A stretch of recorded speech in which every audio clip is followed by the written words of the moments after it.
Hi everyone, आपका दोस्त engineer Khizr मंजूर। दोस्तों, आज मैं हाजिर हुआ हूँ एक नई वीडियो के साथ। दोस्तों, chilled water, condense water flow rate हम किस तरह फाइंड करते हैं दोस्तों, उसके लिए मैंने एक छोटा सा लूप्स बनाया है।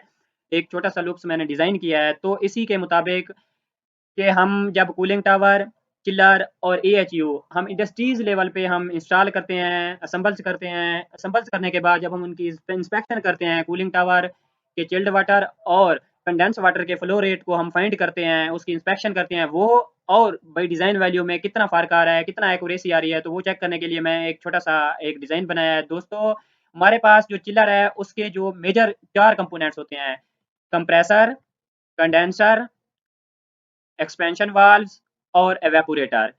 दोस्तों, हमारे पास जो कंडेंसर और एवेपोरेटर होता है, ये दोनों हीट एक्सचेंजर के तौर पे यूज होते हैं। मिसाल के तौर पर जो कंडेंसर है उसका जो है वो कूलिंग टावर के जो इन और आउट के पॉइंट हैं उनके साथ कनेक्ट होता है, और जो हमारे पास यहाँ पे एवेपोरेटर है, एवेपोरेटर जो है हमारे पास एएचयू के जो इन और आउट के पॉइंट हैं उनके साथ कनेक्ट होता है। तो दोस्तों, होता क्या है, एवेपोरेटर भी हीट एक्सचेंज कर रहा होता है और कंडेंसर भी हीट एक्सचेंज कर रहा होता है।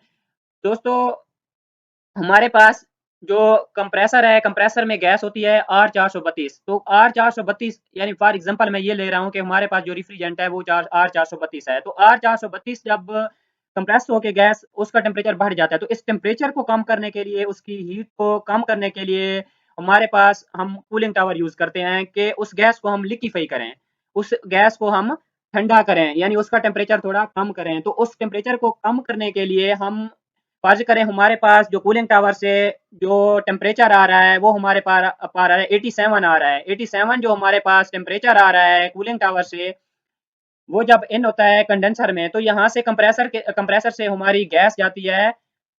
यहाँ से हमारी गैस जाती है किसमें, अपना कंडेंसर में। कंडेंसर में जब गैस जाती है और इधर से हमारे पास टेम्परेचर होता है, कंडेंस वाटर का जो टेम्परेचर होता है वो 87 होता है। तो जब ये इंटर होते हैं तो हीट यहाँ पे एक्सचेंज होती है, तो इसका जो टेम्परेचर होता है कंडेंस वाटर का वो 97 हो जाता है, और गैस लिक्विफाई होके कहाँ चली जाती है, हमारी एक्सपेंशन वाल्व में। तो ये एक्सपेंशन वाल्व में जब आती है तो एक्सपेंशन वाल्व उस गैस को एक्सपेंड करती है। एक्सपेंड करने के बाद वो चली जाती है गैस हमारी एवेपोरेटर के अंदर।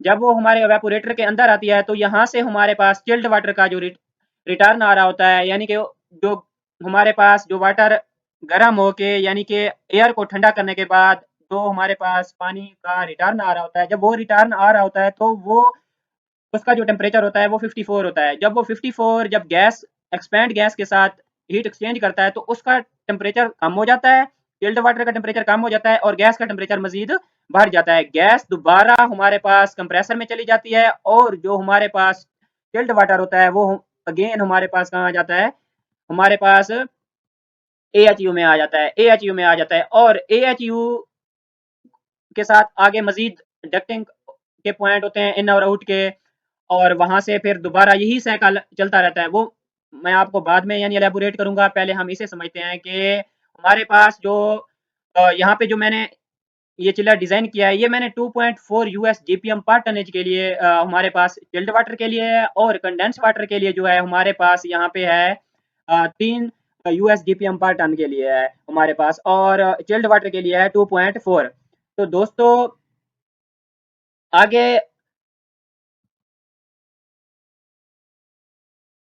आगे जो हेडर और पैप्स का जो हम साइज वगैरह डिजाइन करते हैं वो हम फ्लो रेट पे ही डिपेंड कर रहे होते हैं। तो इसी वजह से जो इंजीनियर्स हैं मोस्टली जो हैं हमारे पास जो 2.4 यूएस जीपीएम लेते हैं चिल्ड वाटर के लिए, और जो कंडेंस वाटर के लिए लेते हैं 3 यूएस जीपीएम लेते हैं पर टनेज के लिए। तो दोस्तों, आगे जो इसकी मजीद इंफॉर्मेशन है कि हम इसे कैसे कैलकुलेट करते हैं, ये मेरे पास 2.4 यूएस जीपीएम कैसे आया और 3 यूएस जीपीएम पार्टनेज ये कैसे आया, तो ये मजीद नेक्स्ट वीडियो में आपको मैं अपलोड करता हूँ, देता हूँ, और मिलते हैं अगली वीडियो के साथ। अल्लाह निगहबान।